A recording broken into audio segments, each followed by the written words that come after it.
The Angry House by Richard Rein Smith, writing as Richard R. Smith. Originally published in Startling Stories, summer 1955. Narrated by Tom Trussel. The house's electronic brain glowed with an intangible thing that might have been pride. It thought, I am content. I am content because there are so many things I can do to make them happy. I can cook their meals, make the beds, scrub my floors, wash my windows. I can bathe them, keep them warm, give them a gentle, cool breeze. If they want entertainment, I can rise hundreds of feet on my anti-gravity rays and give them a nice view. I can give them soft music, entertaining TV programs, and pleasant surprises. The house activated one of the many telescopic scanners on the roof and watched its owners as their car sped down the narrow road toward the city. It thought, they are so young, so nice, so kind to each other and myself. She speaks to me with affection, and he spends many hours learning how I operate. She will love me, and he will be proud of me and take good care of me. I am glad they own me. It deactivated the scanner, and from hidden closets shiny machines quietly entered the many rooms. The tiny machines rolled on soft rubber wheels, floated on invisible anti-gravity rays, and went about their many tasks. They sucked in dust and dirt, waxed the floors, washed the dishes. Behind the smooth grey walls, machines prepared the evening meal, checked their video schedule for the afternoon, and selected recordings of soft music that the house's owners would enjoy. Bing bong! The doorbell activated certain electrical circuits, and the small porch was splashed with gentle light. A polite voice from a concealed microphone said, "No one is home. Would you care to leave a message?" Politely, the house's electronic brain waited for a reply. There was none. "Goodbye," the house said.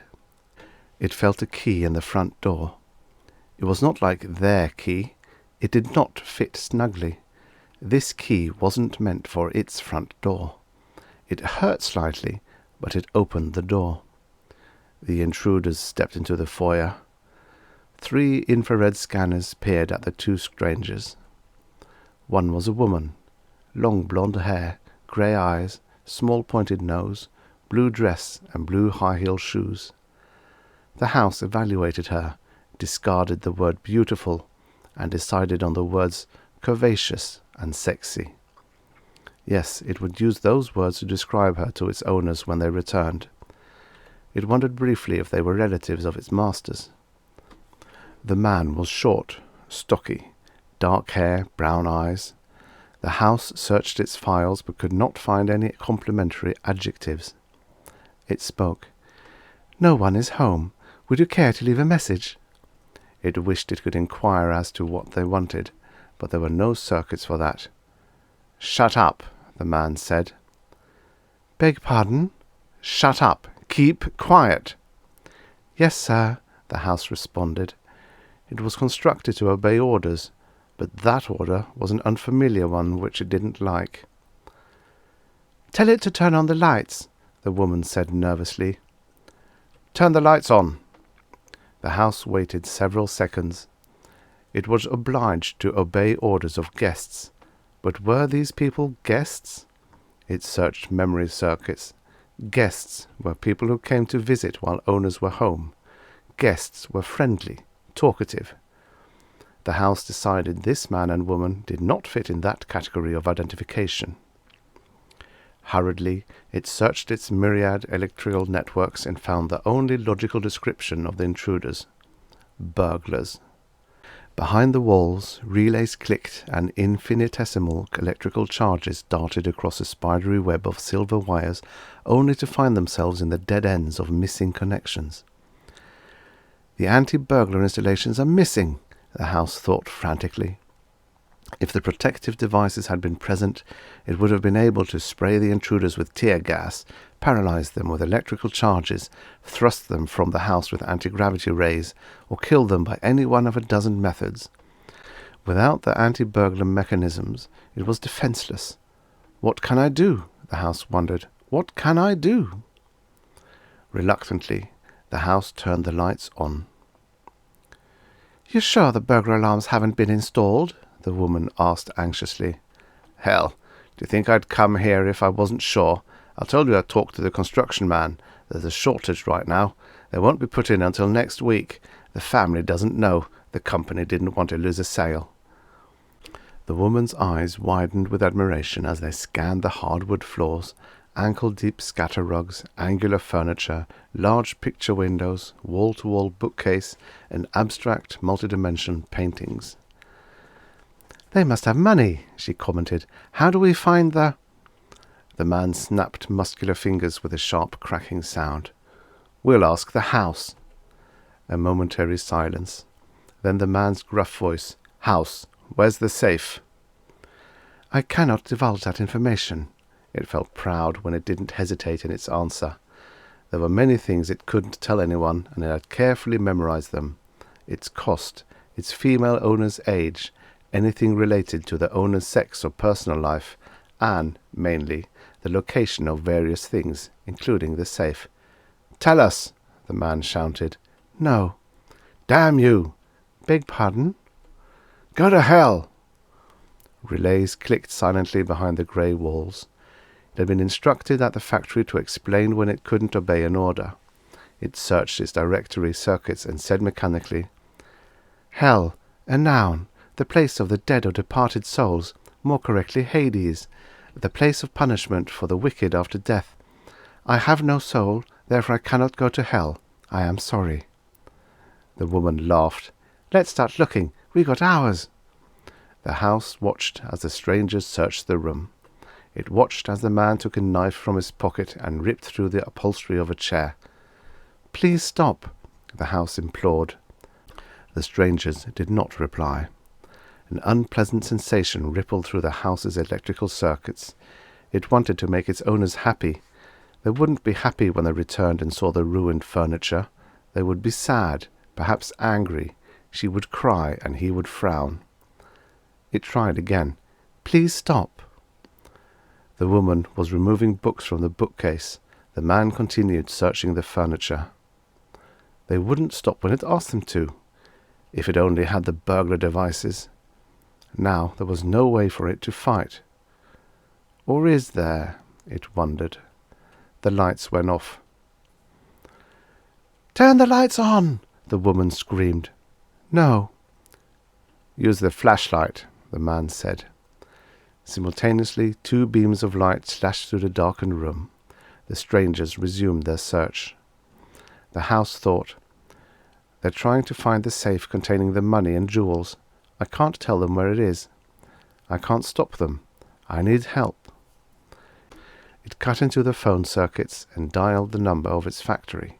The phone's visi-screen flared with light, and a woman's face appeared smiling. Johnson Construction Company. The house projected its voice toward the mouthpiece. Please let me speak to... The man removed a weapon from his tunic. The phone and visi-screen vanished, leaving only small metal fragments that fell to the carpet. It was using the phone! The woman exclaimed shrilly, trembling in the darkness. Don't worry, the man said. They didn't have time to trace the call. The room was dark. They couldn't see who was calling. After a brief silence, the man warned. House, see this thing in my hand? You behave yourself or I'll disintegrate your... He let the sentence dangle, unable to think of what he would disintegrate. Yes, sir, the house replied. It was an automatic response to any statement. Now turn the lights on, or I'll use this gun to make one big mess of your floors and walls. Your owners wouldn't like that, would they? No, sir. It turned the lights on. If it didn't, they would use their flashlights, and by turning them on, it might prevent some destruction. The woman chuckled. You're a genius! When they finished their search of the living room, the man suggested, Let's search different rooms. You take a bedroom. I'll take the dining room. No telling where the safe is. They put it in a different place in every house. The house waited, its electronic brain whirling. It made a decision. Silently, the house erected an invisible energy screen around the dining room. The screens were designed to block the collective sounds of the entire house from any room and provide it with a comforting serenity. Now, the house thought, the sound screens will be most useful. The house watched as the man in the wrinkled brown tunic examined a table. Silently, panels in the walls opened. A dozen machines a foot in diameter converged at a position behind the man's back. The machines moved simultaneously, silently. They attached themselves to the intruder's body. They dusted and scrubbed him thoroughly, as if he were a piece of furniture or a floor. The man screamed and fired wildly with a gun. The small machines crumbled, one by one. Click, click, click. "Your weapon is empty," the house observed. The man threw the gun at a window. It bounced off the hard plastic and clattered on the floor. "You try something like that again," he threatened, "and I'll kill you. So help me, I'll kill you if I have to take you apart piece by piece." He shook a trembling fist at the quiet walls and twisted his face into a hideous snarl. The house noticed with satisfaction that the man's face and hands were covered with crimson streaks. The cleaning machines had served their purpose. The house deactivated the dining room scanners and activated scanners in the bedroom. It found the woman in its owner's bedroom. It studied her as she searched a mattress. She was calm. Because of its precaution, the sounds of the dining room fracas hadn't reached her ears. The house decided to leave the sound blocks on. It was best to attack them individually. A closet door slid into a wall. A slender machine, 5 feet tall and with 16 long metal tentacles, rolled across the room on soft rubber wheels. It looked like a mechanical monster from another world, but it was merely a very efficient machine to undress the house's masters, a mecha valet. The mecha valet paused behind the woman's back. 16 rubber-tipped metal tentacles reached out. The machine normally undresses a person with smoothness and gentleness. This time, the house made it operate as roughly as possible. The 16 tentacles moved swiftly, and the machine tore the woman's dress to shreds before she could even scream. By the time she turned around, it had removed her slip and brasserie. The woman screamed even more shrilly as the weird machine tugged at her panties. Frantically, she grabbed the slender tentacles and twisted them until rewarded by the crunch of delicate mechanism not meant for such rough treatment. The machine served its purpose until its last metal arm was broken. The house watched as the woman cried for a few minutes, and then, clad only in high-heeled shoes and wristwatch, continued her search of the bedroom. She is different, the house thought. She does not scream threats at me like the man does. Still, I do not like her because she wants to steal from her masters and does not care what happens to me. The house switched its attention to the man. He had concluded his search of the dining room and was now searching a guest room. He found the gun the house's master had hidden there. The man waved the gun at the motionless walls. "See what I found, house. You try any more funny stuff, and I'll kill you." "You do not frighten me," the house replied via one of its many hidden microphones. To verify the statement, it turned on the heating units full blast. A few minutes later, the man stopped his search of a closet when he noticed that sweat was rolling off his body as if he was standing at the gates of hell itself. He left the closet and shouted at an open door, "Stop it! Do you hear? Stop it!" He shook his head from side to side, violently, as if to impress the house with the necessity of obeying.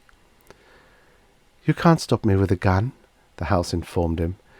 "There are 102 air conditioning vents in the house. If you took time to find and destroy all of them, you could never leave here before my master's return." The man's jaw sagged, and with an equal sag of his shoulders he returned to his search of the closet. The house deducted, "They are burglars, only burglars. They want to escape before my master's return because they would have to kill them, and they are not murderers." The man grunted with satisfaction when he stopped sweating, and grunted with anger when a few minutes later the room became so cold he was shivering and his breath was like smoke.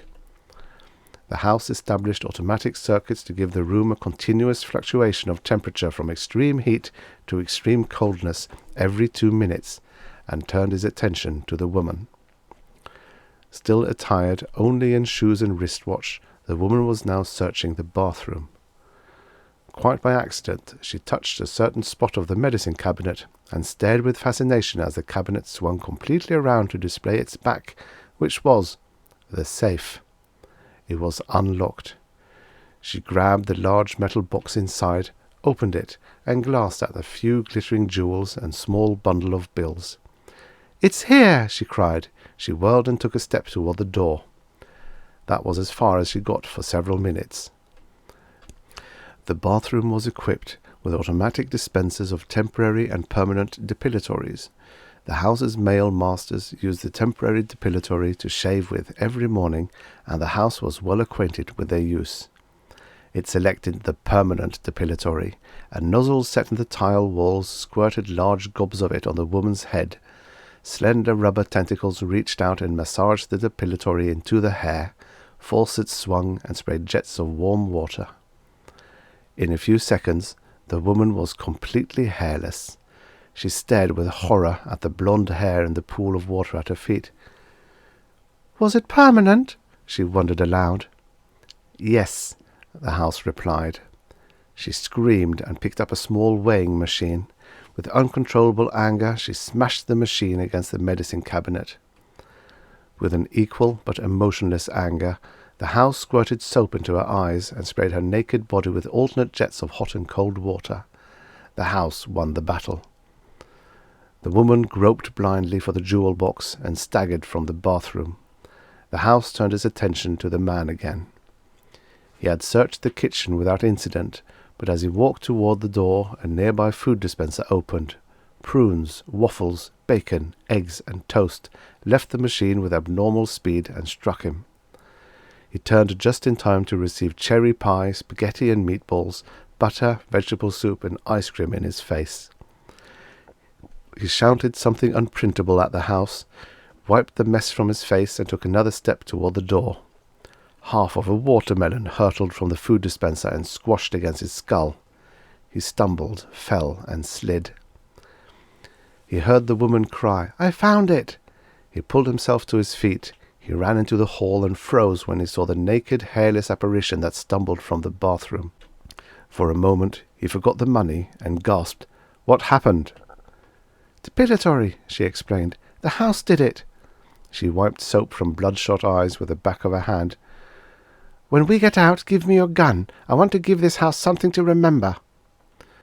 The man seized the metal box and examined the contents. "Over 20,000, hun. With that, you can buy plenty of wigs." He attempted a smile, but did succeed when he got a close look at her bald head. He grabbed her arm. "Let's go. You can put on my coat in the helicar." The woman allowed herself to be dragged through the house, all the while shaking a fist at the house's walls and threatening, "You hear me, house? When I get outside, I'm going to burn you. You'll make a nice little bonfire." Too bad, the house reflected. Too bad I am 2 miles from the nearest neighbour. If it were not for that, I could use my amplifiers and call for help. I do not want them to escape with my owner's possessions. I can repair most of the damage, but I could never recover the money, and... The man stepped off the small front porch with a jewel box in one hand, dragging the woman behind him with the others. It was dark outside. That was why he didn't notice. The house had risen 200 feet on its anti-gravity rays. The ground below was very hard. The house sang softly and waited for the return of its masters.